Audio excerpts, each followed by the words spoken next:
At 8:46 a.m., a flash of silver cuts across the sky. American Airlines Flight 11 slams into the North Tower of the World Trade Center. Fire erupts. Glass, steel, and paper rain down on the streets. Thousands look up in horror. Some believe it's a terrible accident. Others sense something darker. 17 minutes later, the world changes forever. A second jet, United Flight 175, dives into the South Tower. The impact rips through live television screens. This is no accident. America is under attack. Sirens wail. Smoke billows into the blue sky. People trapped above the crash zones wave desperately from shattered windows. Some make final phone calls. Others leap, choosing the sky over the flames. In Washington, the Pentagon is struck. Another plane heads for the Capitol, stopped only by passengers' last act of defiance. In less than 2 hours, symbols of American power crumble. The world watches in disbelief as history splits into before and after. The morning begins like any other. The sun rises over the East River. A September breeze drifts through the canyons of Manhattan. Office workers hurry with coffee cups. Parents guide children to school. Street vendors flip bagels, their radios humming with routine chatter. The day feels calm, almost too calm.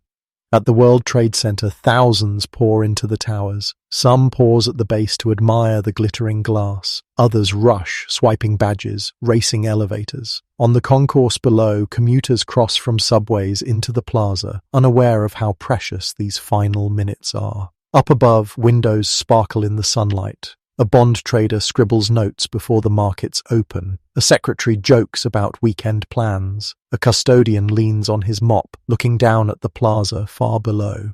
Everyone expects an ordinary Tuesday. Across the river in Brooklyn, a teacher straightens papers before her class. In New Jersey, a firefighter, Kids, sees his kids goodbye and begins his shift. On the streets of Lower Manhattan, tourists lift cameras to capture the towers, never knowing they will hold the last photographs of those structures standing tall. It is a morning painted in innocence, clear blue sky, no sign of storm, even the air feels fresh, crisp, forgiving. People step forward into routines, unaware that history waits only minutes away. In these fleeting snapshots of calm, every detail carries new weight. Every laugh, every glance, every small decision takes on meaning once the tragedy unfolds.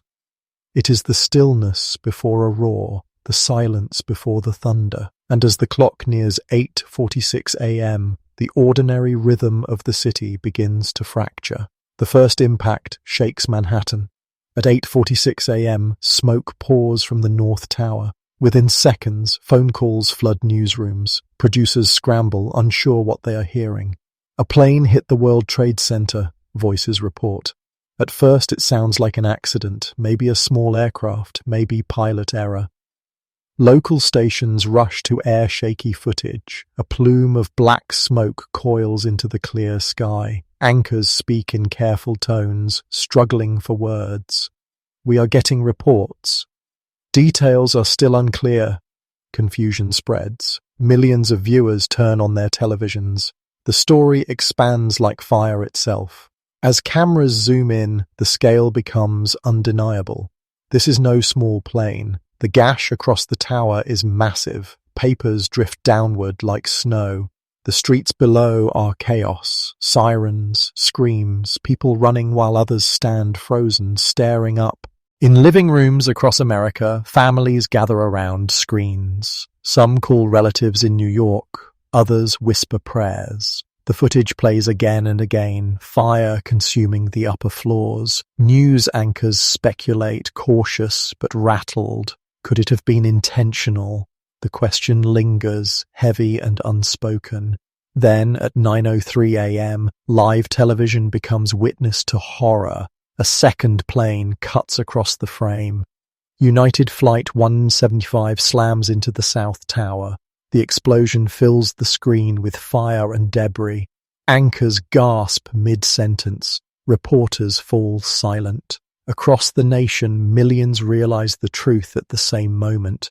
America is under attack. Phones ring everywhere, offices shut down, parents rush to schools, people cling to televisions and radios, needing answers but receiving only shock. For the first time in decades, Americans watch an act of war unfold not in black and white newsreels from distant lands, but in real time on their own soil. The story is no longer breaking news, it is history in the making. Inside the towers, time bends. For those above the impact zones, the world narrows to smoke, heat, and impossible choices.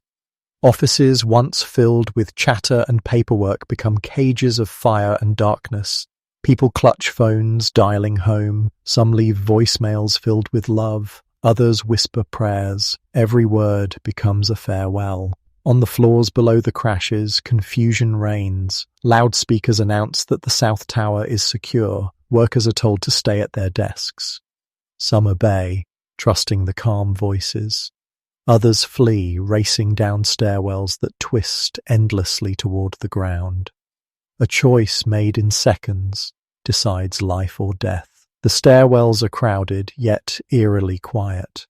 Strangers steady each other as they descend. A woman without shoes is carried by colleagues. A man with asthma gasps for air, guided by rescuers. Lights flicker. The smell of jet fuel burns their throats. Still, step by step, they move downward, clinging to the fragile hope of escape. Above, those trapped face the unthinkable. Heat intensifies. Windows shatter. Some gather in groups, holding hands, waiting together. Others lean out of broken frames, waving shirts, desperate for help that cannot reach them. A few make the unbearable decision to leap, their figures frozen in the memories of those below. Each story is a thread in a tapestry of survival and loss. Thousands of lives intersect in those moments, some ending, some clinging on. And as the towers burn, the city around them braces for what is still to come. The first alarm sounds within seconds of the initial crash. Firehouses across lower Manhattan spring to life. Engines roar through traffic. Sirens slice the morning calm. Firefighters pull on gear as dust and paper rain down from the sky. None of them yet know the scale of what waits inside. At the base of the North Tower, chaos unfolds. Thousands stream out of revolving doors, choking on smoke, eyes wide with fear. Against this flood, firefighters move in. Helmets low, axes in hand, they climb toward the flames while others rush down. Courage pushes them upward, into danger few can imagine. Police officers set up cordons. Medics drag stretchers into position. Civilians stagger forward, some burned, some bloodied, all dazed. The plaza, once bustling with commuters, becomes a field hospital. Commands echo. Keep moving. Stay calm. This way out. But panic runs deep. The streets are clogged with screams and the thunder of falling debris. Dispatchers coordinate furiously, sending unit after unit. More than 100 fire companies respond. Radios crackle with voices, some steady, some already strained with fear. We're heading up. We may not come back down. Inside, stairwells swell with smoke. Rescuers climb past exhausted survivors, offering words of hope. They know the risks. They keep climbing anyway. These first moments of response define the day. Ordinary men and women step into extraordinary roles. Strangers become saviors. Lives are pulled from wreckage. And yet, the danger grows by the minute, towering above them. What none of them can see, what none of them can yet imagine, is that the disaster is still only beginning. In the summer of 2001, the United States stands at a peak of confidence. The Cold War is a memory, the economy is booming, technology is reshaping daily life, the internet expands into homes, cell phones become common, and air travel feels routine, almost casual. The mood of the nation is one of strength and certainty. Across the map, cities thrive. New York pulses as the financial capital of the world. Washington commands global politics. Los Angeles and Chicago push culture outward in music, film, and business. American influence feels unshakable. It is an age of optimism where the horizon seems wide open. Military might reinforces that belief. US forces project power across oceans. NATO stands strong in Europe. Few citizens imagine that enemies could strike the homeland. For most, terrorism is something that happens abroad, in the Middle East, in Africa, far from American shores. At home, the nation feels untouchable. And yet, cracks run beneath the surface. Beyond its borders, resentment brews. Osama bin Laden's network grows in shadows, fueled by anger at American presence in the Middle East. Overseas attacks in the 1990s have already hinted at a storm gathering, but for more, nigh Americans, the threat feels distant, abstract. On the map of 2001, the United States appears dominant, secure, and whole. The idea that a handful of men could pierce that shield feels impossible. But history is about to redraw the lines, both on the map and in the minds of millions. The attacks of September 11th did not come from nowhere. The 1990s carried warning signs, each one a tremor before the earthquake. In February 1993, a truck bomb detonated in the underground parking garage of the World Trade Center. The explosion tore through concrete and steel, killing 6 and injuring more than 1,000. Smoke filled the towers. Evacuations dragged on for hours. The goal had been to topple one tower into the other, a nightmare narrowly avoided. The image of wounded survivors stumbling out into the winter streets lingered in memory. For New Yorkers, it was a grim reminder that the city was not beyond reach. Yet, for many across the nation, the event soon faded into the background, overshadowed by other concerns. But the network behind that bombing did not vanish. Al-Qaeda, rising in Afghanistan, began shaping itself into a global force. US embassies in Kenya and Tanzania were bombed in 1998, killing over 200 people. In 2000, the USS Cole was struck in Yemen, leaving 17 sailors dead. Each attack carried the same signature: determination to strike American power wherever it stood. For most Americans, these were distant stories. The victims were mourned, but the events felt far away, tied to distant lands. The scale of danger was not yet understood. Airports remained relaxed. Intelligence agencies carried fragments of information, but struggled to piece together the larger design. In hindsight, the 1990s were not an era of random violence, but a decade of rehearsal. Each attack was a step in a campaign, testing strategies, probing defenses, waiting for a chance to strike on American soil once more. The backdrop had been painted. The stage was set. And the towers, survivors of one bombing, remained a marked target. In the rugged mountains of Afghanistan, a movement takes shape. Osama bin Laden, a wealthy Saudi exile, gathers men who share his vision of holy war against the West. By the mid-1990s, this network is given a name: Al-Qaeda, the base. It is not a traditional army. It is a web of fighters, financiers, and ideologues spread across continents, yet bound by a single goal: striking at the heart of American power. US intelligence agencies begin to take notice. Reports describe training camps where recruits learn to handle weapons, forge documents, and study aircraft. Bin Laden himself issues fatwas declaring war on America, vowing to expel its influence from the Middle East. The signals are clear, the warnings are loud, but in Washington, the puzzle pieces remain scattered.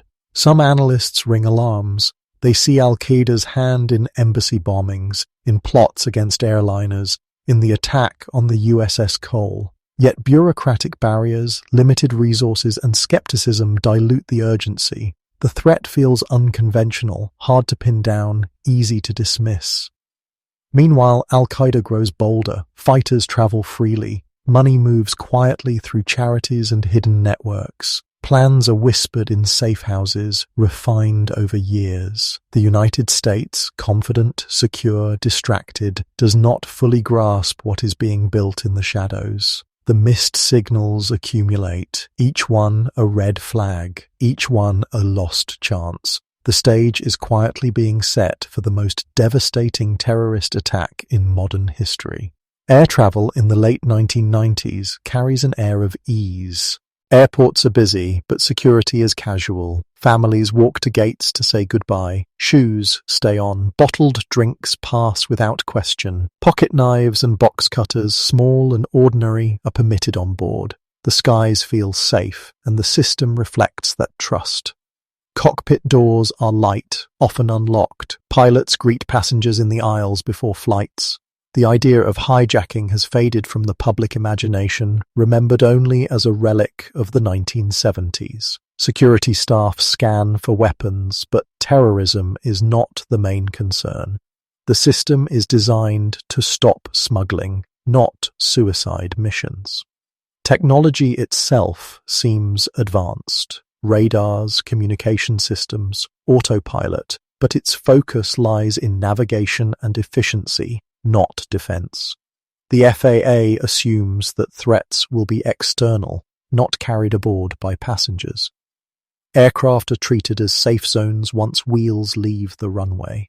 Warnings had surfaced. Some experts cautioned that terrorists could use planes not as targets, but as weapons. These voices were faint, drowned out by a culture of convenience and confidence. The public valued speed and comfort. Airlines resisted tighter rules, fearing delays and customer frustration. As the decade closes, the aviation world is modern in appearance but vulnerable at its core. The system depends on assumptions, that hijackers seek negotiations, that passengers will survive, that buildings are untouchable. No plan exists for an enemy who intends to turn planes into missiles. In that gap, in that blind spot, Al-Qaeda finds its opening. Long before September 11th, the towers had already felt the touch of terror. On February 26, 1993, a Ryder truck loaded with explosives rolled into the underground garage beneath the North Tower. At 12:18 p.m., the bomb detonated, ripping through concrete and steel. The blast left a crater several stories deep. Smoke and darkness swallowed the lower levels. For those inside, the memory never faded. Office workers described stairwells filled with choking fumes, emergency lights failing and thousands stumbling downward in pitch black. Mothers carried children. Strangers held hands to stay together. It took hours to evacuate everyone. 6 people died that day. More than 1,000 were injured. Yet for many survivors, the greater wound was psychological. The towers, once symbols of strength, suddenly felt fragile. One survivor later recalled, "We thought we were safe. Then we knew we weren't." In the aftermath, security measures increased, but the core of the building remained vulnerable. And in the minds of those who had tried and failed, the mission was unfinished. Ramzi Youssef, mastermind of the bombing, reportedly told investigators, "Next time, we will bring them down." For the survivors, 1993 was a warning carved in fire and smoke. For the attackers, it was rehearsal. And for the city, it was a glimpse of the nightmare still to come. When the Twin Towers first rose above Lower Manhattan in the early 1970s, they were unlike anything the world had seen. Designed by architect Minoru Yamasaki, the World Trade Center complex was meant to embody ambition, America's reach toward the future. At 110 stories each, the towers were, for a time, the tallest buildings on Earth. Their design was bold. Instead of a traditional steel skeleton, the towers relied on a revolutionary tube frame structure, narrow steel columns wrapped around the perimeter, and a central core holding elevators and stairwells. This system created vast open floors, perfect for the trading floors, offices, and businesses that would define global commerce. Critics questioned their beauty. Some called them cold, monolithic, but their scale silenced doubt. Rising above the Hudson, the towers became instant landmarks. Construction itself was an achievement. Thous, Hands of workers labored for years, piecing together steel shipped from mills, glass from factories, and concrete poured at record speed. The towers were more than engineering marvels. They were statements. They declared that New York was not just a city, but the beating heart of world trade. They symbolized modernity, progress, and confidence. For decades, they dominated the skyline, seen from miles away across rivers, highways, and skies. Yet the very innovations that made the towers possible also shaped their fate. The lightweight construction that allowed them to soar made them vulnerable to fire. The long, open floors gave no barriers against spreading flames. The perimeter design bore immense loads, strong yet unforgiving when breached. At the time of their creation, no one imagined that airplanes could be used as weapons. The towers were built to withstand storms and even the accidental strike of a small aircraft, but not what awaited them on that clear September morning decades later. From the moment they were completed, the Twin Towers became more than just office buildings. They were icons. Rising higher than the Empire State Building, they redefined the New York skyline. Photographers framed them at sunset. Filmmakers used them as instant shorthand for the city's power. Tourists craned their necks in awe, snapping pictures from the plaza below. For New Yorkers, the towers became part of daily rhythm. They were landmarks visible from bridges, ferries, and rooftops. Taxi drivers used them to navigate. Commuters felt comfort in their presence, like twin guardians over the city. On foggy mornings, their tops disappeared into the clouds, reminding everyone of their sheer scale. The towers also carried cultural weight far beyond Manhattan. To visitors from abroad, they symbolized American ambition, tall, brash, unstoppable. Businessmen met in their high floors to close international deals. Students from across the world worked summer jobs in their shops and restaurants. Artists painted them. Writers described them as vertical cities. The public's relationship with the towers was complicated. Some locals once dismissed them as sterile, too massive, casting shadows across neighborhoods. But as years passed, affection grew. They became beloved not for their design, but for what they represented. Endurance, modernity, and the relentless energy of New York. By the late 1990s, they were more than architecture. They were woven into identity. They appeared on postcards, T-shirts, snow globes, and magazine covers. Their observation deck and rooftop restaurants offered views unmatched in the world. Couples proposed there. Families made memories. The towers belonged not only to New York, but to everyone who gazed upon them. They stood as a promise that America's cities could rise higher, shine brighter, and never falter. A promise that in time would be tested in fire and ash. The Twin Towers were not just buildings, they were engines of the global economy. By the dawn of the 21st century, more than 400 companies called the World Trade Center complex home. Banks, law firms, insurance giants, technology startups, and government agencies filled its offices. It was a miniature world market contained within glass and steel. Every day, nearly 50,000 workers streamed through the doors. Another 200,000 passed through as visitors, clients, or tourists. The lobbies buzzed with languages from every continent. Deals worth billions were struck in conference rooms overlooking the Hudson. Foreign dignitaries toured the towers as symbols of America's unmatched financial reach. The World Trade Center was also a hub of international connection. Its tenants represented over 60 nations. From Tokyo to London, from Sao Paulo to Johannesburg, the towers linked economies across oceans. Fiber optic cables and communication systems ran through their cores, carrying information that helped power global trade. Beyond commerce, the towers anchored the city itself. Shops and restaurants filled their concourse.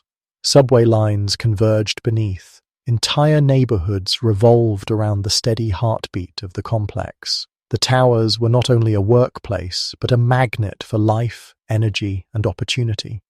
When the 1993 bombing struck, business staggered. Yet within weeks, lights flickered back on and desks filled once more. The towers showed resilience, sending a message: commerce cannot be silenced. They stood as proof that the city, and by extension the nation, could recover from blows. But that same resilience made them a symbol to enemies. To Al-Qaeda, they were not just tall buildings, they were America's economic fortress. To bring them down would mean more than death and destruction. It would mean striking at the very heart of globalization, shaking markets, and proving that even giants could fall. In the balance sheets of the world, the towers represented strength. In the plans of the attackers, they represented the perfect target. For decades, the Twin Towers were woven into the fabric of ordinary lives. To those who worked inside, they were more than architecture. They were a second home. Port Authority clerks knew the rhythms of the plaza. Janitors cleaned empty floors long after offices closed. Traders, bankers, and clerks shared elevators and coffee breaks, building communities stacked 100 stories high.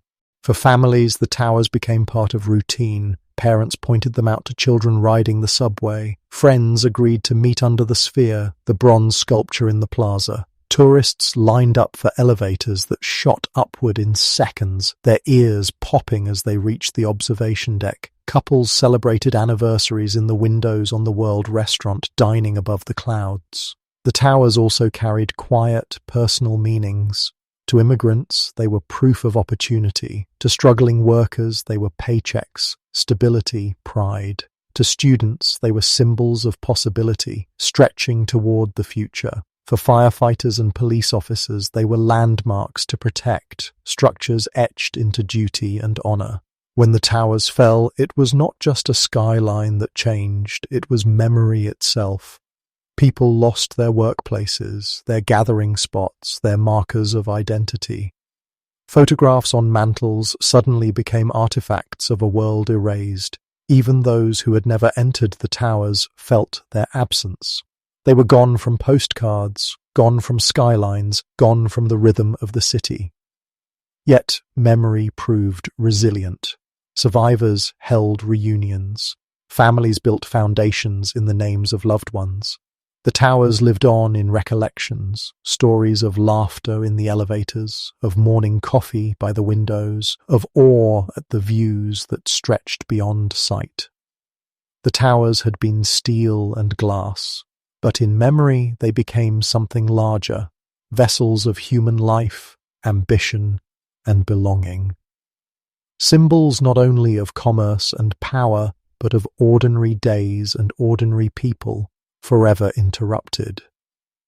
It was supposed to be the beginning of a career. A young man, freshly hired, stepped into the World Trade Center on the morning of September 11th. He wore his best suit, shoes polished, nerves steady but excited. His family had congratulated him the night before. A new chapter of life awaited, written inside the tallest buildings in the Western Hemisphere. He arrived early, wanting to impress. The lobby was alive with movement, suits flashing by, security guards nodding, the hum of elevators rising and falling. He paused to take it in. The scale of the towers astonished him. He had grown up seeing them in pictures, but standing beneath them was overwhelming. They seemed endless, like vertical oceans of steel and glass. Inside the elevator, he rehearsed small introductions. His manager's name, the department he would join, the tasks he might be given. Perhaps it would be paperwork today, perhaps just orientation. But he was proud to step into a place that mattered not only to New York, but to the world. Minutes later, everything changed. The impact of Flight 11 ripped through the building. The lights flickered, the floor trembled. Confusion spread among co-workers he had only just met. Smoke seeped in. The young man tried to follow instructions, moving towards stairwells, clutching his briefcase as if it could anchor him to normal life. That morning, his first day became his last. His story, like so many others, was frozen in time, a life at the threshold never allowed to unfold. Through him, the tragedy reveals its cruelest edge. Not only were futures destroyed, but beginnings were erased, and with them the countless dreams of those who believed the towers would hold their tomorrows. Long before September 11th, fragments of the plot were drifting across desks in Washington. Different agencies, FBI, CIA, NSA, each held pieces of the puzzle, yet those pieces never fully came together. Bureaucratic walls stood in the way, walls built from mistrust, legal limits, and competition. The CIA tracked movements of suspected operatives overseas. The FBI investigated terrorist activity inside the United States, but laws and policies prevented open sharing. An agent might know that a man tied to Al-Qaeda had entered the country. Another agent in another building might know that same man was attending flight school. Yet the two pieces never connected. Warnings emerged. Some reports spoke of hijackings. Others hinted at attacks inside America. But the intelligence was scattered, threads without context. And when analysts tried to push harder, they often hit silence. A firewall existed, not of technology, but of policy. It was called the Wall. Meant to protect civil liberties, it also crippled coordination. In the years after the attacks, investigations revealed the scale of the failure. Memos had been written, meetings had been held, information had been lost in translation, delayed or locked away. The system that was supposed to protect the country had trapped itself in red tape. The cost of those walls became clear on the morning of September 11th. In the late 1990s and early 2001, flight schools across the United States welcomed a new wave of students. Among them were men with foreign accents, eager to learn the mechanics of American aircraft. At first, their presence raised little concern. Aviation had always drawn international interest, but as time passed, their behavior stood out. Instructors noticed. Some students showed little interest in takeoffs or landings, the basics of flying. Instead, they wanted to know how to steer large jets once airborne. One teacher later recalled his unease. They didn't care about learning to land, they only wanted to control. Questions like these sparked suspicion, but no alarms rang loud enough. Reports were made. At least one flight school contacted the FBI about a suspicious student, but the warnings drifted into the system, lost in bureaucracy. The significance was not understood. Without broader context, without the missing pieces from intelligence agencies, these red flags looked small, isolated, even harmless. In hindsight, the signs were chilling. Several hijackers had trained openly, using American facilities, preparing for a mission against America itself. Yet the system that should have connected the dots failed. No one stepped back to see the larger picture. It was a failure not of absence, but of fragmentation.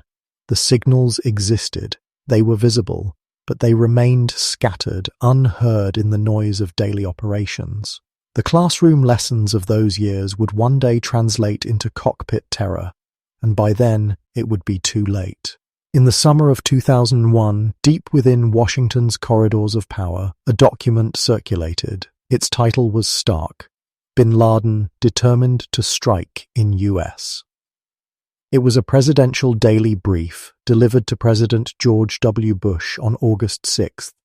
Inside, analysts warned of Al-Qaeda's intent to attack inside the country. Hijackings were mentioned, surveillance of federal buildings noted. The signals were clear enough to raise alarm. But to the public, none of this was known. The mood across America remained calm. Media coverage focused on politics, technology, the stock market. Terrorism barely surfaced in headlines. The idea of an attack on U.S. soil felt remote, almost unimaginable. Even within government, the warning was not acted upon with urgency. To some, it sounded too vague, lacking time, place, or method. To others, it seemed like another in a long list of potential threats. The machinery of bureaucracy slowed the signal, burying it in routine.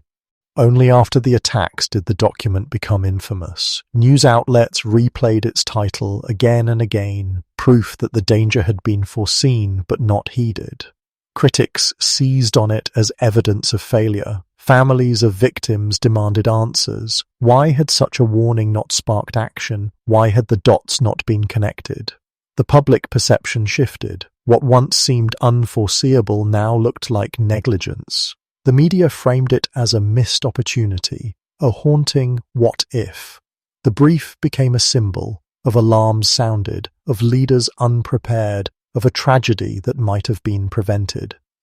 And in the shadow of that revelation, trust in institutions began to fray. On the morning of September 11th, America's skies were busy but vulnerable. The nation's air defense system, NORAD, was built for Cold War threats. Its eyes looked outward, scanning oceans for missiles and bombers. Few imagined danger coming from within. Domestic flights, thousands each day, were largely left to the Federal Aviation Administration, and the FAA had no playbook for hijackers who intended to crash planes into buildings. Radar screens lit up with hundreds of blips, each representing an aircraft. Controllers guided them with routine precision. But when Flight 11 turned off its transponder after takeoff, confusion spread. The plane vanished from radar tracking, leaving only a faint primary signal. Controllers tried to call the cockpit. Silence. They suspected a hijacking, but procedures were slow, untested, and unclear. Fighter jets were available, but not in position. NORAD's interceptors were few, stationed far from New York and Washington. Training had prepared them for a Soviet attack, not domestic hijackings in crowded skies. Even when scrambled, jets had little chance of reaching targets in time. Technology compounded the problem. Communications between the FAA and military channels were clumsy. CAs were misrouted. Information lagged. By the time word of one hijacking reached NORAD, another was already underway. The gaps were not from absence of effort, but from assumptions. No one believed commercial planes could be weapons. Security doctrine looked outward, not inward. The defense system was powerful against foreign missiles, but nearly blind to the threat unfolding inside its own borders. On September 11th, that blind spot was exposed, and the cost of those gaps would be measured in lives lost, towers fallen, and a nation forever changed.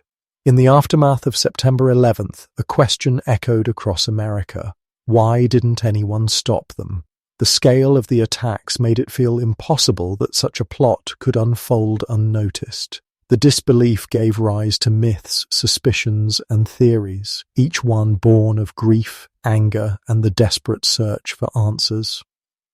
One myth claimed the government had known in detail and chosen to let it happen. Another insisted the towers were destroyed not by planes, but by hidden explosives. Conspiracies spread, fueled by shock and mistrust. For many it was easier to believe in deliberate evil than in the unsettling truth of systemic failure. The reality was more painful and more ordinary. Intelligence agencies did have warnings, but they were fragmented, vague, and scattered across departments. Airport security did allow small blades on board, but only because no one imagined they could be used to hijack planes for suicide missions. Air defenses did fail to intercept, but only because they were designed for threats coming from abroad, not from passenger jets within US borders. It was not one failure, but many, layered together. Bureaucratic walls, missed signals, outdated assumptions. Each gap by itself seemed manageable. Together, they created the perfect opening. For survivors and families, explanations rarely soothed. The sense of preventability haunted them. Could lives have been saved if someone had acted sooner, connected the dots faster, enforced stricter rules? These questions linger, still without full closure. The misconceptions endure, but behind them lies the harsher truth that sometimes history is not shaped by one villainous decision or secret plot, but by the absence of clarity when it mattered most. In the days before September 11th, the hijackers moved like shadows across the American landscape. They rented cars, checked into motels, purchased airline tickets with cash or stolen identities. On the surface, they looked like ordinary travelers, quiet, unremarkable, blending into the flow of daily life. In Boston, two men carried gym bags as they passed through Logan Airport. Security staff glanced at them, but nothing seemed unusual. In Portland, Maine, others boarded a small commuter flight at dawn connecting onward to New York. Surveillance cameras captured them waiting in line, shifting slightly, expressionless. They looked no different from the thousands of passengers beside them.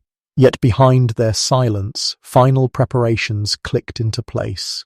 Some wrote farewell letters, others recorded wills. Their mission had been years in the making, but now it was hours away. They shared meals at fast food counters, slept in motel beds, prayed in quiet rooms, ordinary rituals cloaked extraordinary intent. Taxi drivers who drove them remembered nothing remarkable. Desk clerks who handed them keys forgot their faces within minutes. Even at airport security, where their carry-on bags held small blades, no one stopped them. The hijackers moved openly, yet invisibly. Every step carried them closer to history's deadliest morning. On the morning of September 11th, airports along the East Coast filled with routine. Families hugged T-departure gates. Businessmen balanced briefcases and coffee. Children pressed faces to glass, watching aircraft rise into the blue. Nothing in those scenes hinted at what was about to unfold. Among the passengers were people whose only mistake was boarding the wrong flight at the wrong time. A woman heading to California for work, a young man visiting friends, parents with children beginning a long-planned trip. For them, it was just another Tuesday. Early alarms, taxis, boarding passes. Flight attendants prepared cabins, smiling as they checked seatbelts and offered drinks. Pilots reviewed flight plans, thinking only of weather conditions and schedules. They too had no warning.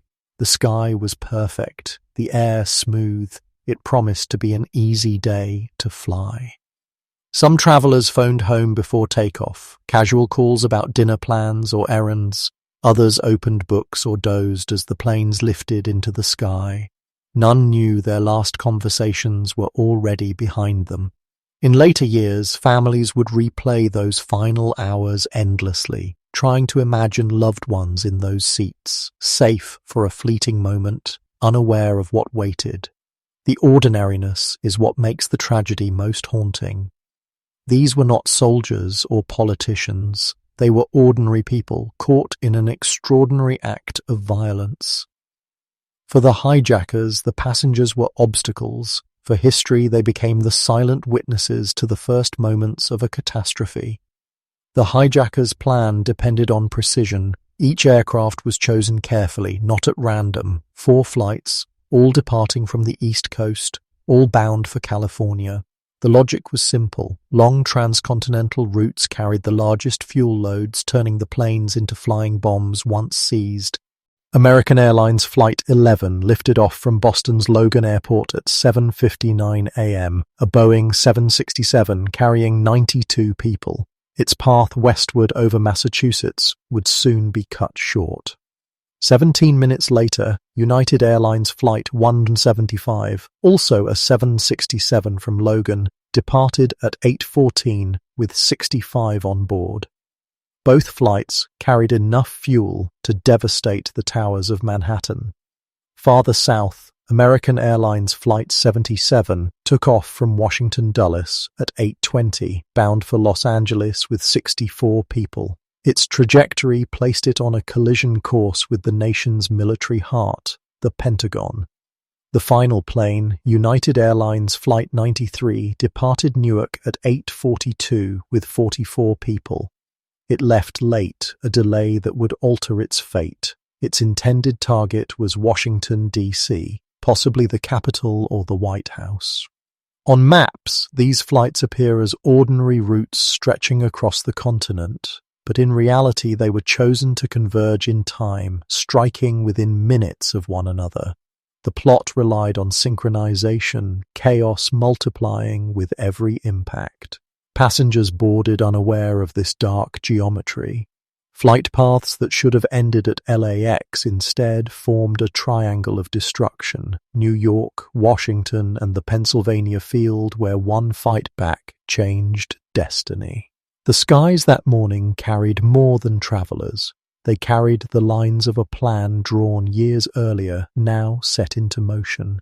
September 11th, 2001 began under skies so clear they seemed almost unreal.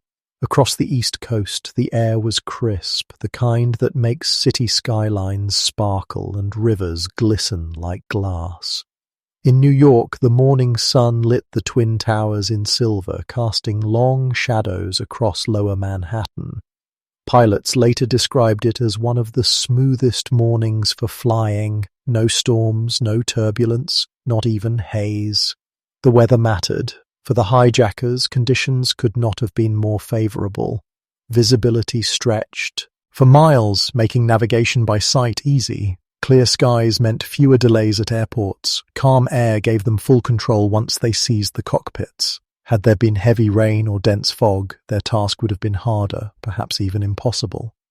But nature offered no resistance. The morning carried a deceptive beauty, the kind of perfect weather that encourages early walks, playground laughter, and smooth commutes.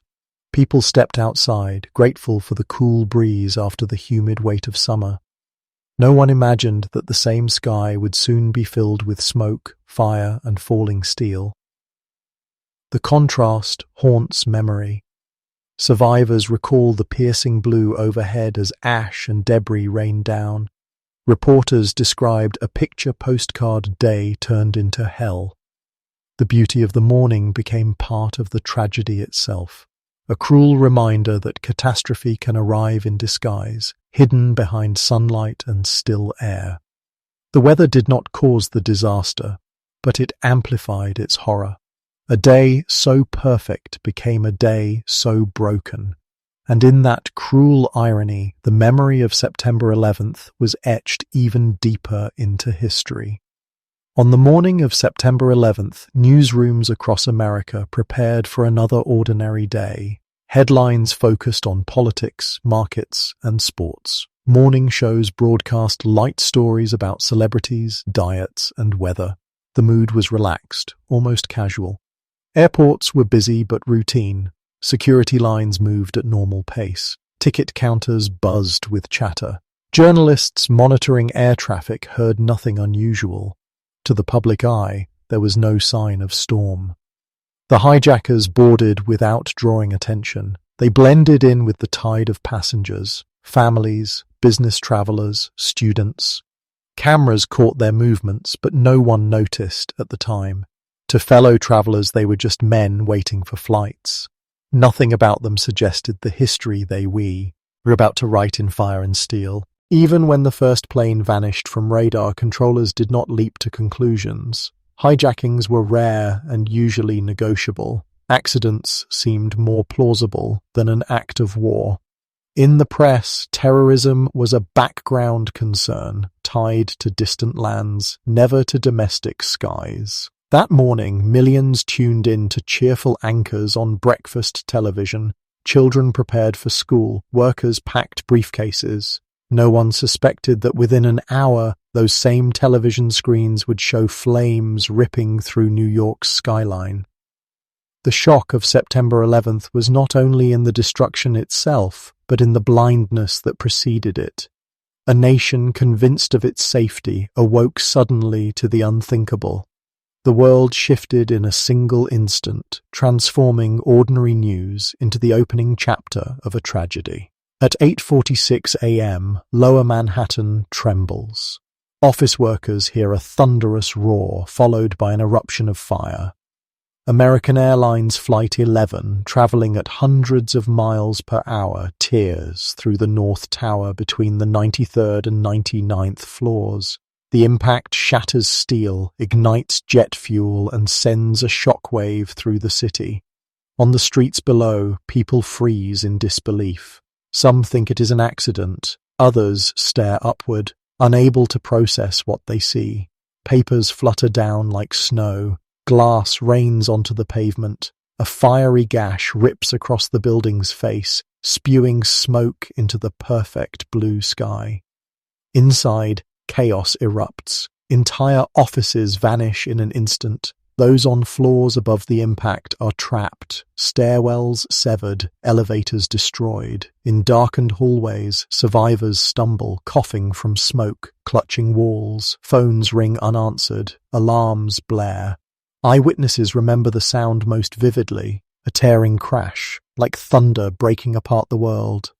The ground shook beneath their feet. Some instinctively ran, others stood rooted, staring upward at the unthinkable sight of flames pouring from the tower that had always seemed indestructible.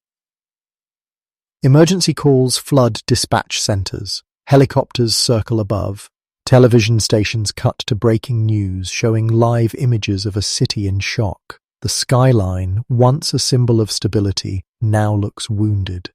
For New Yorkers watching from sidewalks, rooftops, and windows, the memory of that moment never fades. The instant when an ordinary morning shattered and history changed forever. Sirens scream across lower Manhattan. Within minutes of the first impact, fire engines, ambulances, and police cruisers race toward the World Trade Center. Streets clog as civilians flee northward, while first responders push against the tide, heading straight into danger.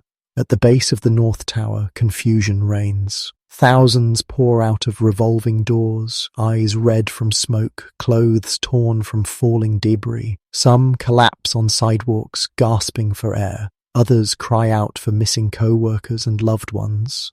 Amid the panic, firefighters form lines, shouldering hoses and axes, preparing to climb. Their mission is impossible, yet they go without hesitation. Paramedics set up triage zones in the plaza, turning benches into makeshift stretchers. Police officers direct crowds, shouting for order. Helicopters circle above, sending back grim images. Gaping holes in the North Tower, flames shooting outward, people waving frantically from shattered windows. Communication falters, radios crackle with partial orders, fire chiefs demand status reports, but inside the towers, chaos drowns every signal. Elevators are useless, stairwells packed, survivors push downward while rescuers climb upward. The two streams collide, a human current of fear and determination.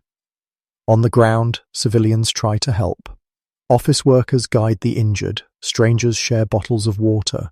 Shopkeepers open doors to shelter the disor. I entered. In every corner, acts of courage shine through the smoke. But the scale of the disaster is overwhelming.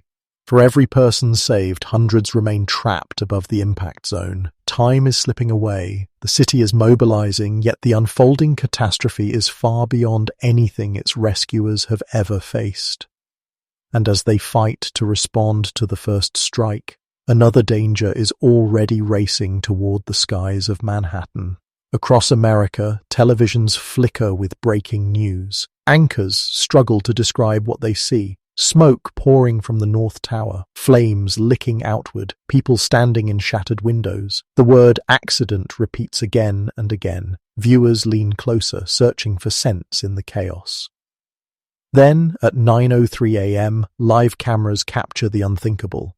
A second jet, United Airlines Flight 175, cuts across the sky. For a brief second, it looks like it might pass behind the South Tower. Instead, it slams directly into the building between the 77th and 85th floors. Fire explodes outward. The blast is so violent that it rocks cameras from rooftops miles away. Anchors fall silent mid-sentence. Gasps fill studios. Across living rooms and offices, millions witness the moment in real time. Any doubt vanishes. This is no accident. It is war unfolding on television. Phones across the country ring. Families call relatives in New York, desperate for answers. Internet lines crash under the surge of traffic. Children in classrooms watch teachers cry as TVs show burning towers. The images replay endlessly, planes vanishing into steel, fireballs blooming against the perfect sky. News channels abandon scripts. Words like attack, terrorism, and America under siege enter the airwaves. For viewers, shock turns to fear. If New York can be struck so brazenly, where else might be next? The nation's sense of safety collapses in the same instant the South Tower is pierced. And as the cameras roll, the world realizes it is watching here. Story not after the fact, but as it happens, live, raw, and merciless. When the second plane struck, the South Tower filled with terror and confusion. Moments earlier, many workers had been told their building was safe. Some were returning to desks, reassured by announcements. Others watched the North Tower burn from office windows, horrified but believing they were out of danger. Then, at 9:03 a.m., United Flight 175 tore through their floors. In an instant, safety vanished. The impact sent shockwaves through the building. Desks flipped, ceilings collapsed, flames and smoke spread in seconds. Survivors describe the roar as deafening, followed by screams echoing through hallways. Lights flickered out. Elevators froze. Thousands were trapped. Below the impact zone, decisions became urgent. Some obeyed orders over loudspeakers, staying put. Others chose to flee, forcing their way into crowded stairwells. For many, the descent was slow but steady. Lines of strangers pressing downward, helping the injured, guiding the disoriented. A man carried his co-worker on his back. Women removed heels to move faster. Some prayed aloud, their voices trembling in the dark. Above the crash site, the reality was harsher. Stairwells were gone, windows shattered from heat. People called loved ones, leaving final messages. Others waved desperately at helicopters circling outside, knowing rescue could not reach them. Some leaned out into open air, clinging to the last fragments of hope. Every floor told a different story. Panic, courage, despair. The South Tower had become a maze of choices, each one determining survival or death. For those inside, time was measured not in hours, but in breaths, in steps, in seconds slipping away. And as they struggled within, the world outside braced for what would come next. While eyes remained fixed on New York, another jet cut across the skies of Washington, D.C. At 8:20 a.m., American Airlines Flight 77 had departed Dulles Airport. By 9:37, its path turned deadly. The Boeing 757 dove low, skimming treetops and lampposts before slamming into the western wall of the Pentagon. The impact was catastrophic. A fireball erupted, shattering windows and sending black smoke towering above the Capitol.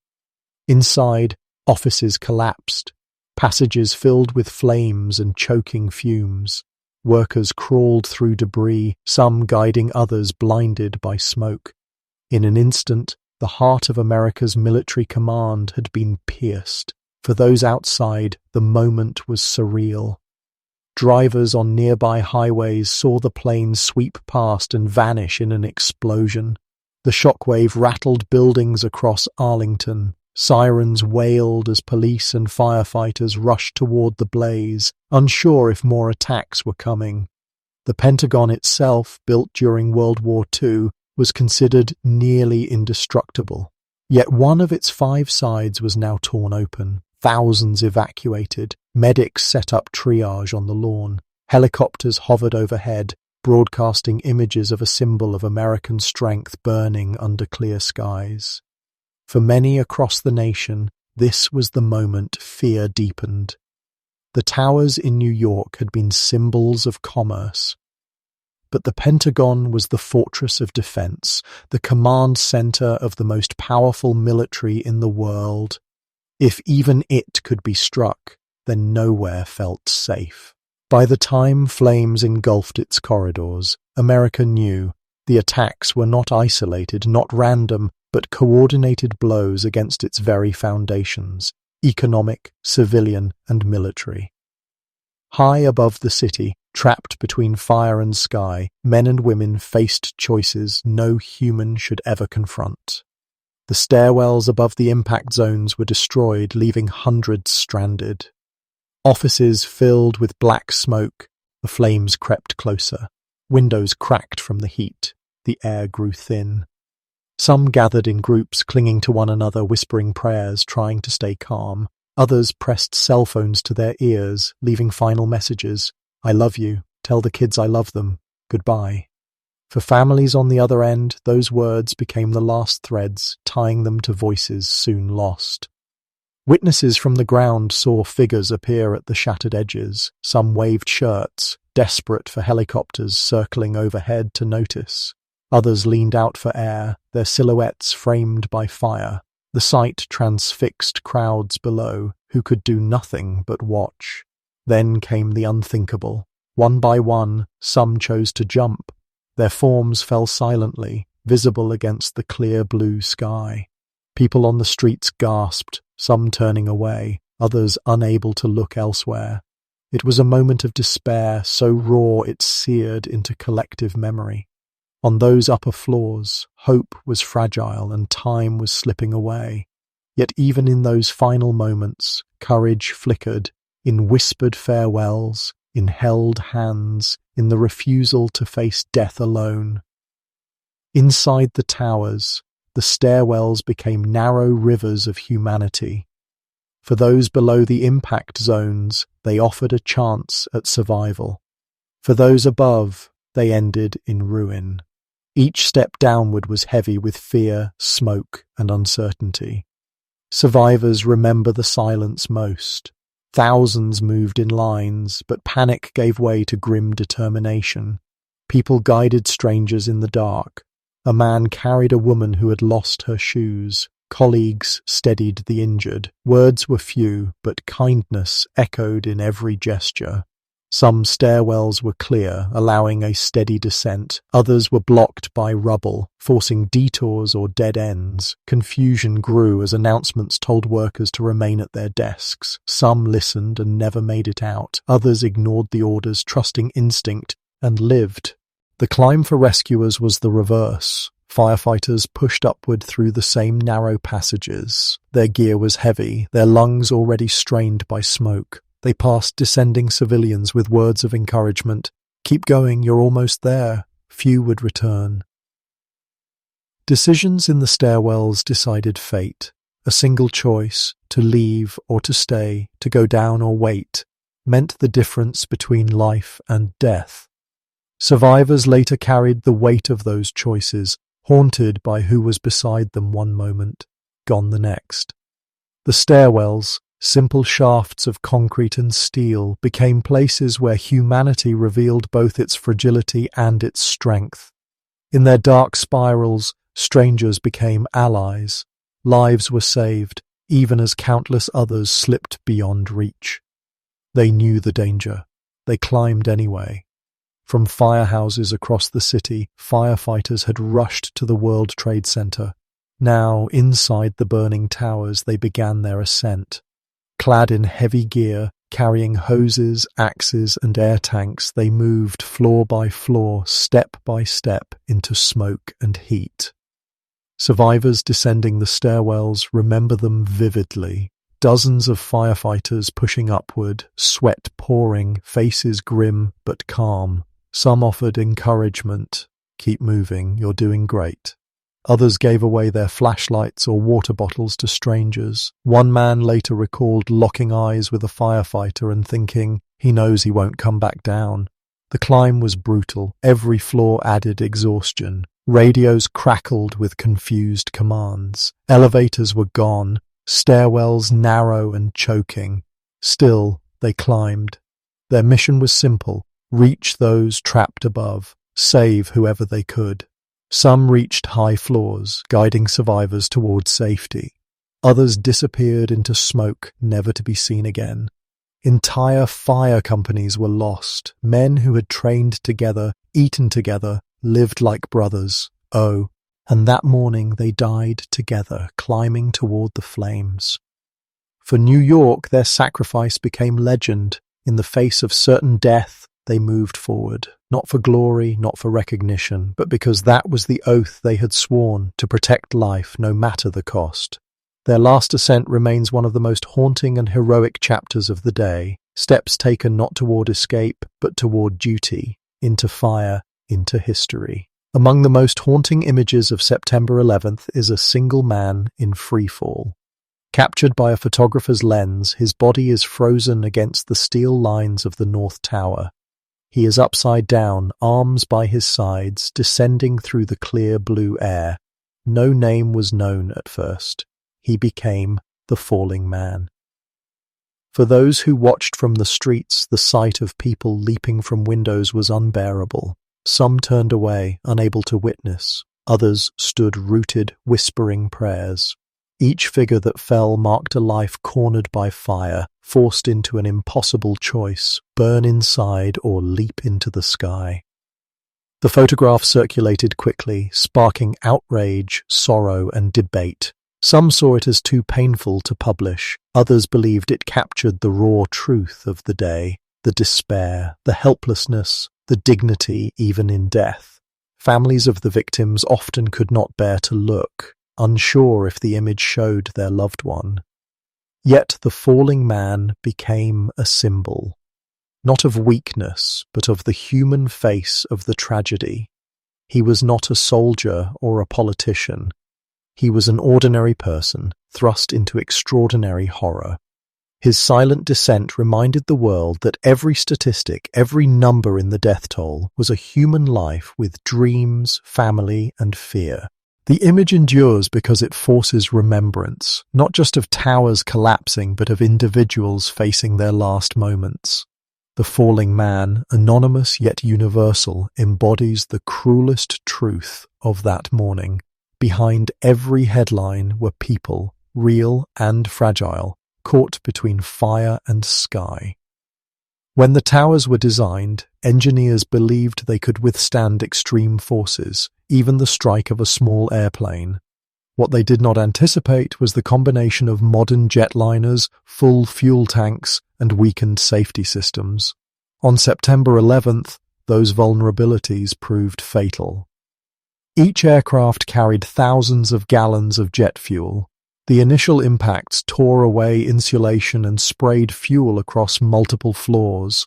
Fires erupted instantly, spreading with a ferocity no sprinkler system could control.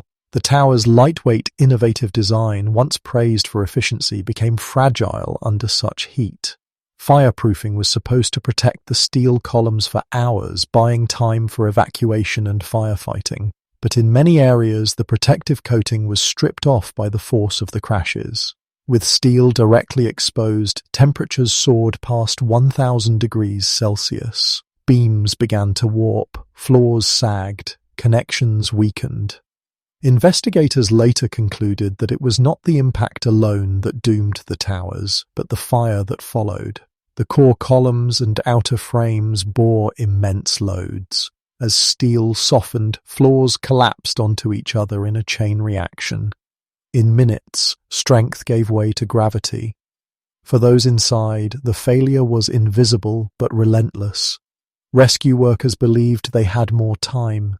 Civilians kept descending, unaware the structure was fatally compromised. Then, without warning, entire floors began to buckle. The towers had been built to stand tall against storms and earthquakes, but against fire fed by jet fuel with fireproofing ripped away, even giants could not endure. At 9:59 a.m., only 56 minutes after being struck, the South Tower begins to shudder. For those inside, the tremors feel like an earthquake. Lights flicker, walls groan. Survivors racing down stairwells feel the building sway beneath their feet.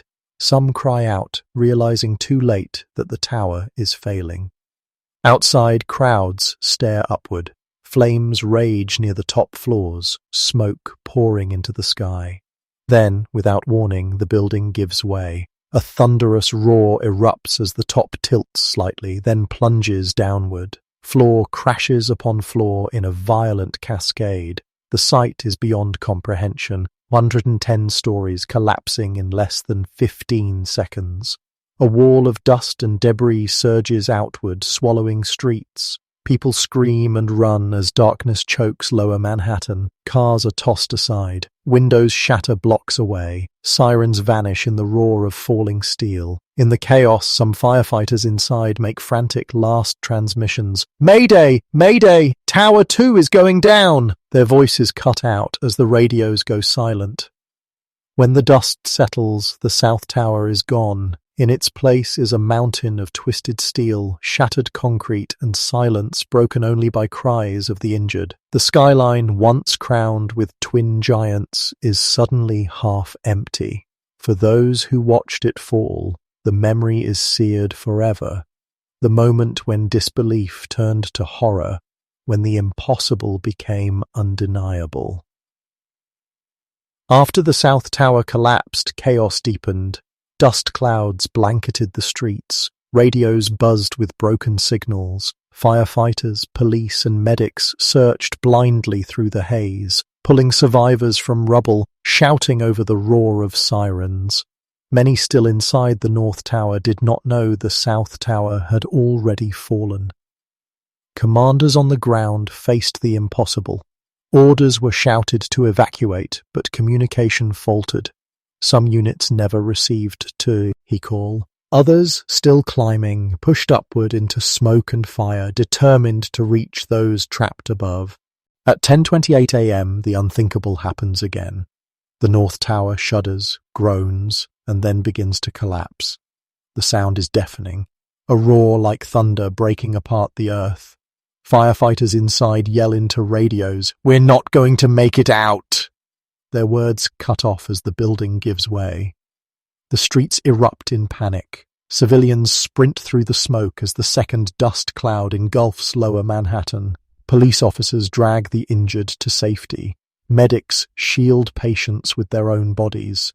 The canyon-like streets of the financial district vanish under a storm of ash, glass, and twisted steel.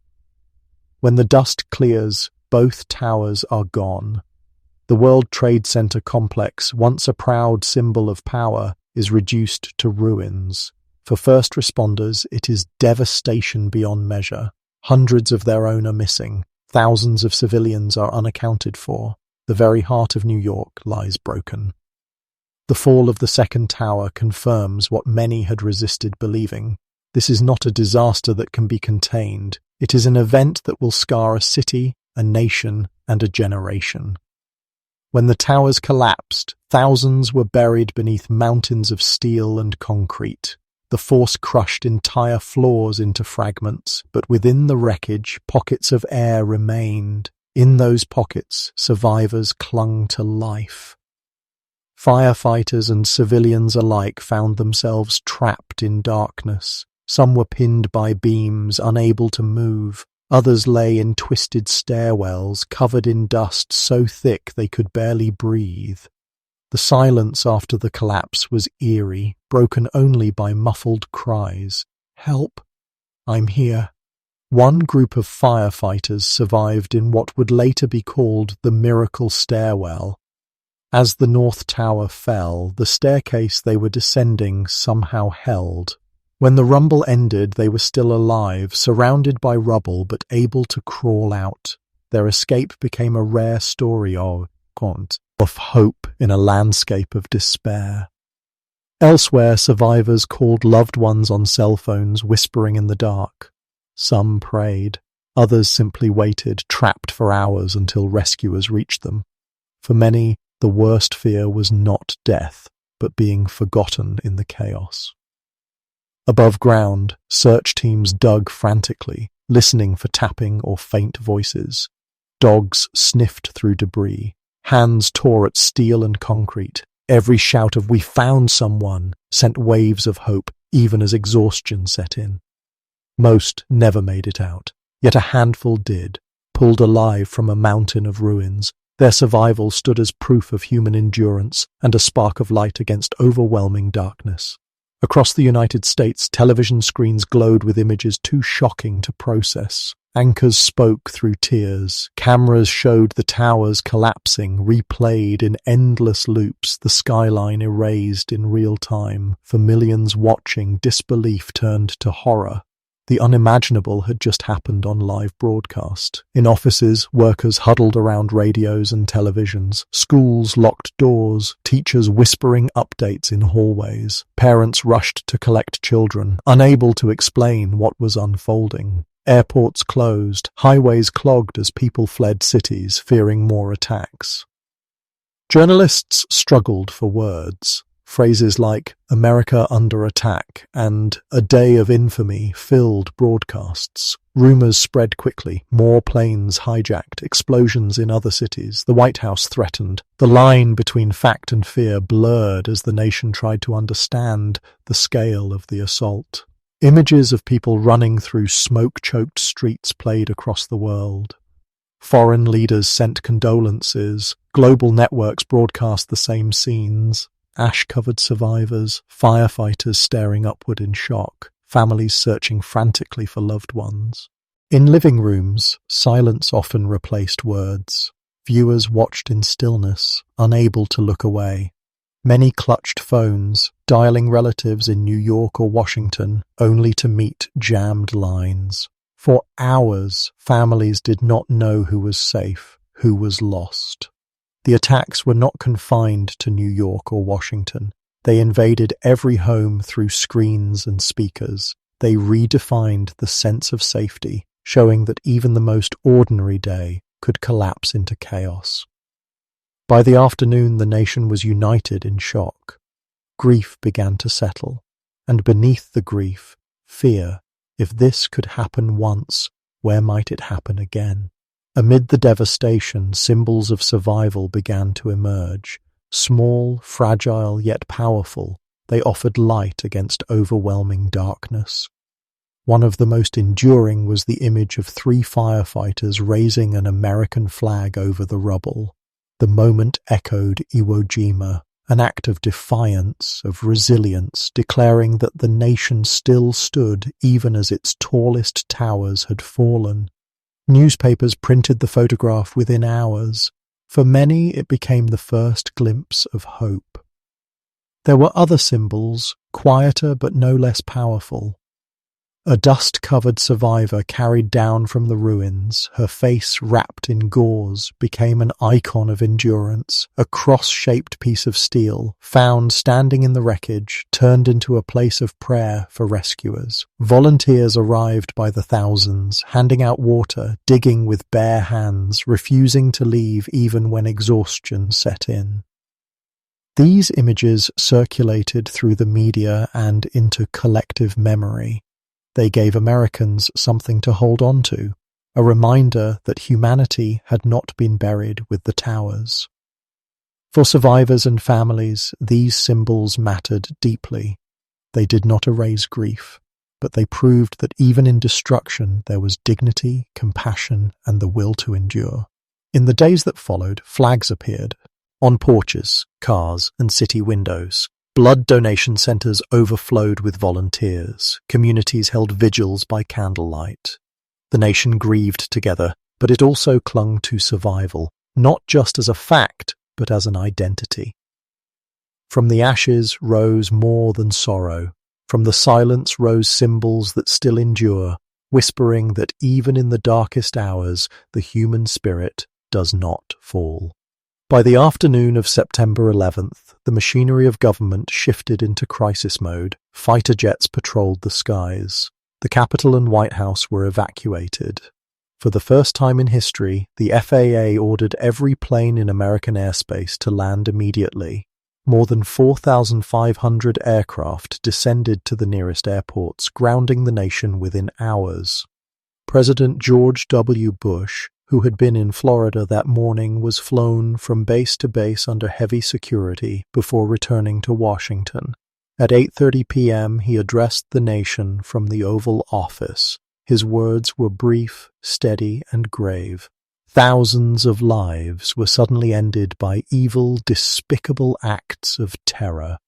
America was targeted for attack because we're the brightest beacon for freedom and opportunity in the world. Congress reconvened the next day on Capitol Hill. Republicans and Democrats, often divided, stood together on the steps of the Capitol, singing "God Bless America." It was a rare moment of unity, a declaration that the government itself had not been shaken.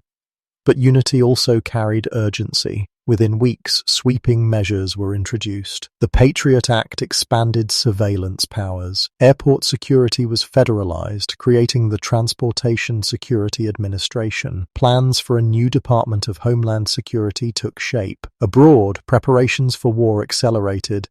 For ordinary Americans, the speed of response was dizzying. Freedoms and security were suddenly in tension. The government promised safety, but at a cost: privacy, oversight, and trust.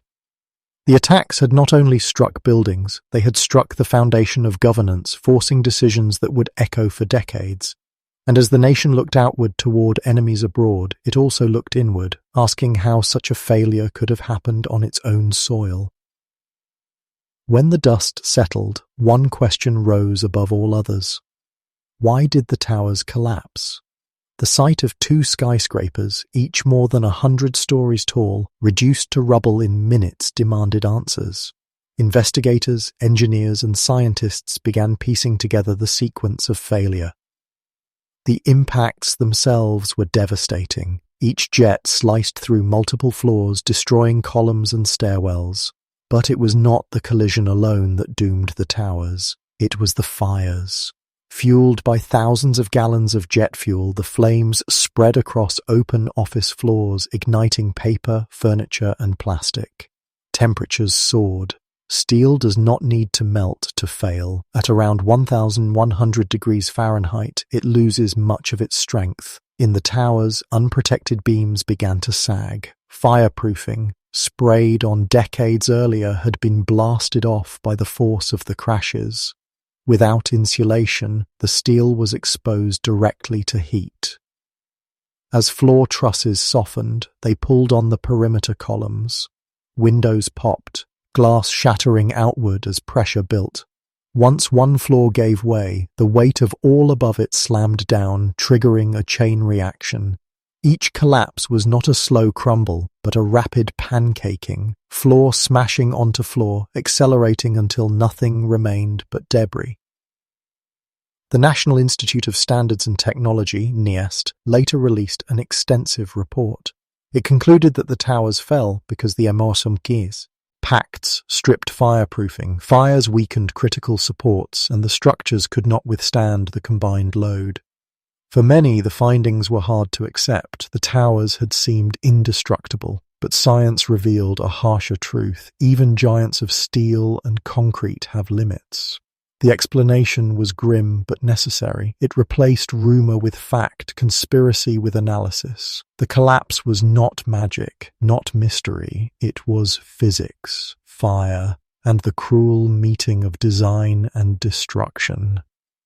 Even as investigators released findings, doubts grew in the public mind. The scale of the tragedy felt too great, too precise to accept as the work of 19 men alone. Into that void of grief and disbelief, conspiracy theories spread. Some claimed explosives had been planted inside the towers. They pointed to the speed of collapse, mistaking physics for demolition. Others insisted the Pentagon strike was staged, arguing that no plane had hit it, despite eyewitnesses and wreckage. Still others whispered of government complicity, that leaders had known or even orchestrated the attacks to justify war. These myths found fertile ground in trauma. For many, it was easier to believe in a hidden hand than to face the painful truth of failure and vulnerability. The internet amplified the claims, videos, and forums circulating evidence that often collapsed under scrutiny. Investigations worked to push back. Engineers explained the fires. Witnesses testified to the planes. Families of victims condemned the falsehoods as insults to memory. Yet the theories endured, living in the shadows of distrust. The persistence of these myths revealed a deeper wound, the shattering of certainty. America had believed itself safe, its institutions strong. September 11th tore that belief apart. In the search for answers, some chose imagination over fact. Conspiracies could not change the reality of that day. The towers fell because planes struck them. Thousands died because hate had been carefully planned. But the existence of those myths showed how deeply the tragedy unsettled the world, how grief, fear, and anger could reshape truth itself. When the towers fell, the heart of global finance shuddered.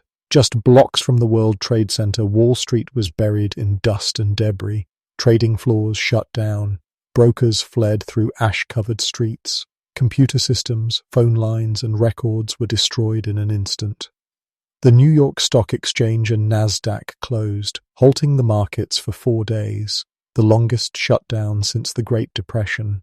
When trading resumed on September 17th, the Dow Jones plummeted 684 points, its worst single-day drop in history at the time. Nearly $1.4 trillion in market value evaporated within a week. Insurance companies braced for billions in claims. Airlines, suddenly viewed as vulnerable, saw stocks collapse. Travelers cancelled flights. Tourism withered. Hotels and restaurants in New York faced devastating losses. For many small businesses near Ground Zero, the attack was not only an emotional blow, but an economic death sentence. Yet recovery began quickly. The Federal Reserve pumped liquidity into the system, ensuring banks did not fail. Emergency funds flowed to stabilize the airline industry. Volunteers and workers cleared rubble while engineers secured nearby buildings, allowing financial institutions to reopen. By the end of the year, markets had regained much of their loss, though scars remained deep. For workers, the toll was personal. Thousands lost jobs tied to the destroyed offices. Others relocated, carrying with them memories of survival and grief. Families of victims filed lawsuits and claims seeking not only financial relief but recognition of their losses. The crisis revealed the fragility of even the strongest economies, but it also showed resilience. Wall Street, bloodied but unbroken, reopened amidst smoke and rubble, a signal to the world that commerce, like the city itself, would not be silenced. As smoke still rose from New York and Washington, the world reacted with shock and grief. Leaders across continents offered condolences. Vigils appeared in London, Paris, Berlin, and Sydney. In Moscow, people left flowers at the US Embassy. Even in Tehran, thousands gathered in candlelight, mourning alongside Americans they had never met. NATO, for the first time in its history, invoked Article 5. An attack on one member was an attack on all. Allies pledged support, from intelligence sharing to military aid. The United Nations condemned the violence and called for global unity against terrorism. Ordinary citizens also responded. In Canada, towns welcomed thousands of stranded passengers after planes were grounded. Families opened homes to strangers, feeding and sheltering them for days. In Europe, churches rang bells in solidarity. In Asia and Africa, crowds gathered to pray for victims, their grief echoing across languages and faiths. Yet alongside sympathy came fear. Airports tightened security. Governments prepared for further strikes, markets trembled, and military coalitions began forming. The attacks were not seen as America's tragedy alone, but as a wound shared by the world. For survivors and families, the global response mattered deeply. It proved that grief was not confined by borders, that in tragedy humanity could stand together. In the days after September 11th, the world felt briefly united, bound by shock, compassion, and the recognition that the violence of a few had touched the lives of millions. That unity, fragile yet real, became one of the most powerful memories of those early days, proof that even in terror's wake, solidarity was possible. When the towers fell, thousands of families were shattered in a single morning. Husbands, wives, parents, children, people kissed goodbye at breakfast and never returned. In living rooms across America, phones rang endlessly, then fell silent. For many, the last words they heard from loved ones came through hurried calls or voicemails. "I love you. Tell the kids I love them." Those fragments became sacred, replayed for years, etched into memory. Widows and widowers faced both grief and survival. Some were left to raise children alone.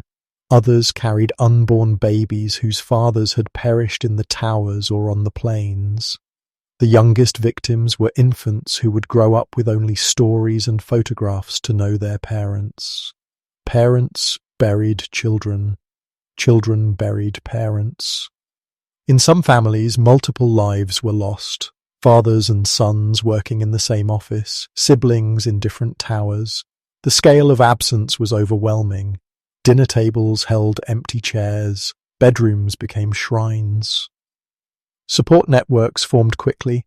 Families of victims met in churches, community halls, and parks, sharing stories, carrying each other through the unbearable.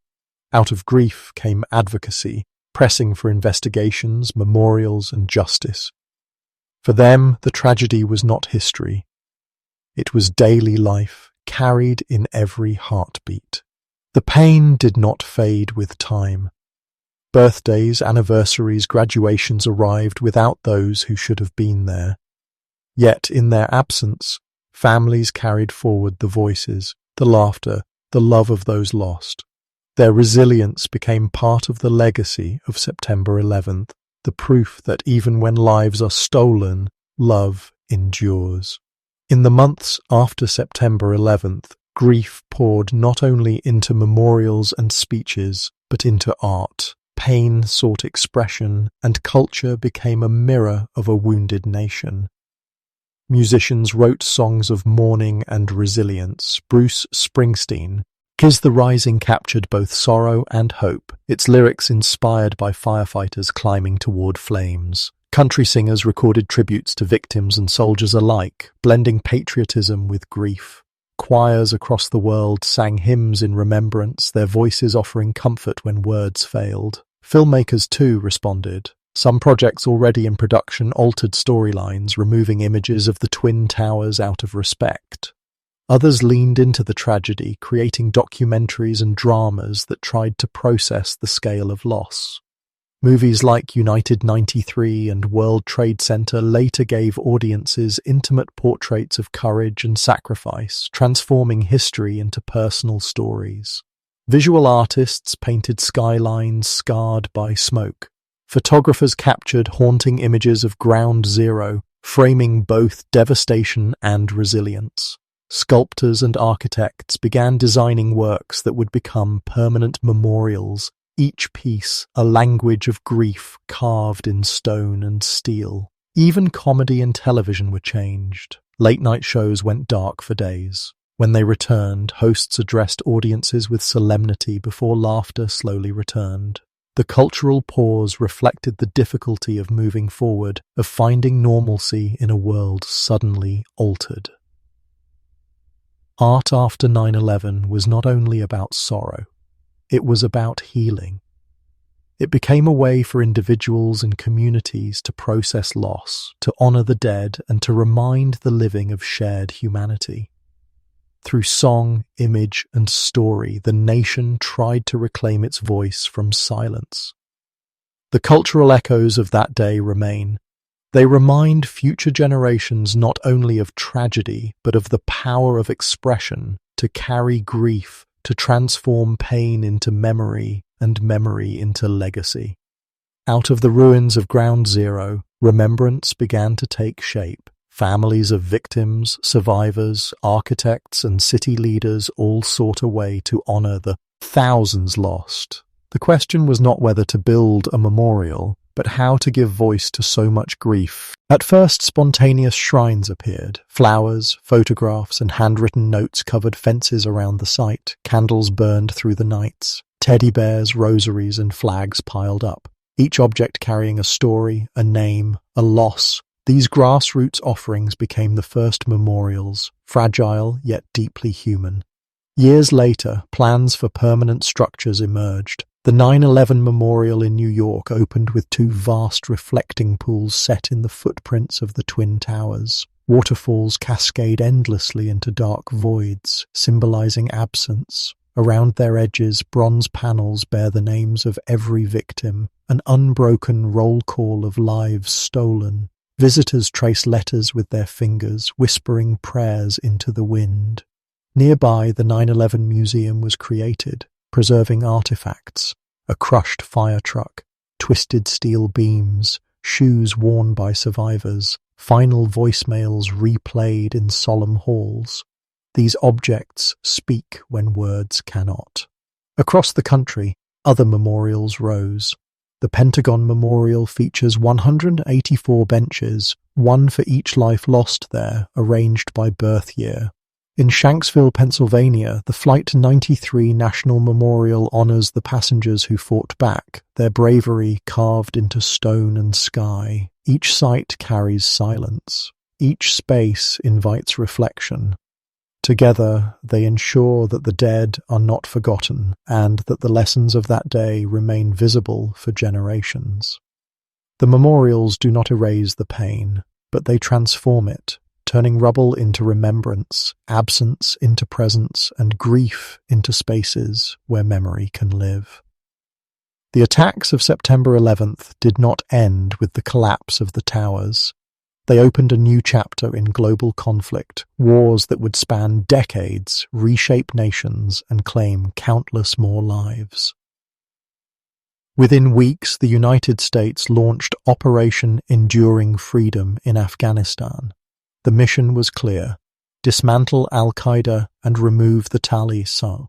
Ban, who had sheltered Osama bin Laden. American forces, joined by allies, surged into the mountains of Tora Bora, yet bin Laden escaped, slipping across borders. What began as a swift retaliation stretched into a long, grinding war.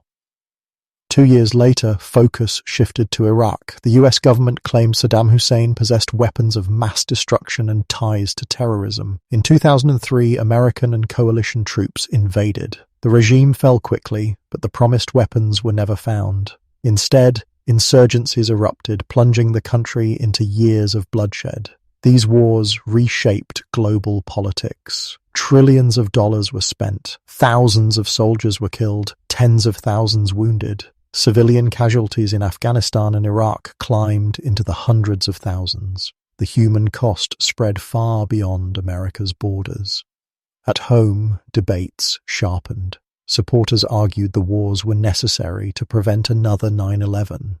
Critics condemned them as overreach, built on fear and flawed intelligence. Generations of soldiers grew up fighting a conflict with no clear end.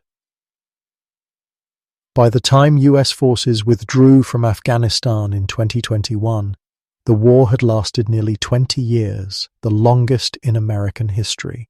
For many, it was a bitter end, reopening old wounds and raising painful questions about sacrifice, purpose, and outcome. The war on terror, born in the fires of September 11th, became a defining force of the 21st century. It changed borders, toppled regimes, and altered lives across the globe. It began with a single day in 2001, and it continues to cast a shadow still. September 11th, 2001 remains a scar etched into the soul of a nation. In less than 2 hours, nearly 3,000 lives were lost. The skyline of New York was forever altered, and the sense of invulnerability that had long defined America was shattered. The attacks were not just about falling towers or burning corridors. They were about people, office workers who never came home, firefighters who climbed knowing they would not return, passengers who fought back in the sky above Pennsylvania, families who answered ringing phones only to hear final words. Every life lost carried a story, a dream, a future cut short. The legacy of that day is vast. It reshaped politics, ignited wars, and changed how the world travels, communicates, and thinks about safety. It altered culture, art, and memory. It tested families and bound communities, and it left behind a generation that would grow up in its shadow, never knowing a world before it. Yet the legacy is not only one of destruction, it is also one of resilience. In the ashes, people found strength, Strangers carried strangers, nations stood together, symbols of survival rose from rubble. Out of grief came remembrance, and out of remembrance, resolve. September 11th was the day that changed America. It was the day the world learned how fragile life can be and how strong the human spirit can become. In the silence of the memorial pools, in the names carved in bronze, in the stories carried forward, the echo of that day endures, reminding us that even when steel falls, memory stands.